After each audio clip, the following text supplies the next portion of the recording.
Որն է այդ ճանապարհը, որ մարդիկ կարող են հասնել այդ բարեկեցությանը եւ անվտանգությանը։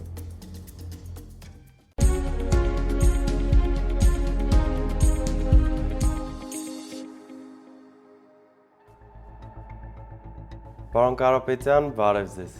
Բարև Ալեք ջան։ Ինչպե՞ս եք։ Շատ լավ, դու ինչպե՞ս ես։ Միշտ ուժեղ։ Պարոն Կարապետյան, քանի որ փոփոխության թիվը 3-ն է, որոշել եմ, որ ամեն օր ձեզ 3 հարց եմ տալու, բայց սուր հարցեր։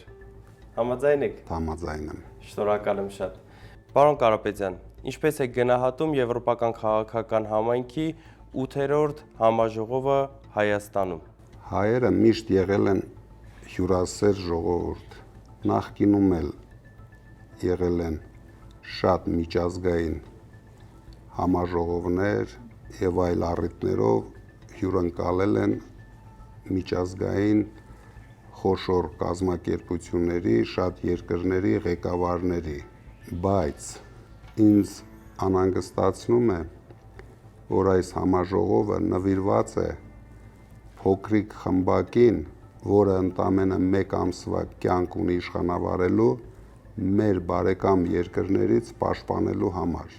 Նախընտրական 1 նկար ստանալու համար ես անհանգստություն ունեմ, որ խարխլվելու է տարածաշրջանային բալանսը եւ մեր ժողովուրդը կարող է դրա համար վճարել։ Նույնպես անհանգստություն ունեմ, որ դա կարող է բացել 300,000 ադրբեջանցիների մուտքը Հայաստան։ Պարոն Կարապետյան, երեք մենք այց ունեցանք Գյումրի եւ մեր հայրենակիցներին շատ անհանգստացնող հարցեր կան եւ ունեն մեծ բողոք թե իրենց կյանքից, թե այս իշխանականներից։ Ինչ եք կարծում, առհասարակ մեր հայ ժողովրդին ինչն է անհանգստացնում։ Ես գտնում եմ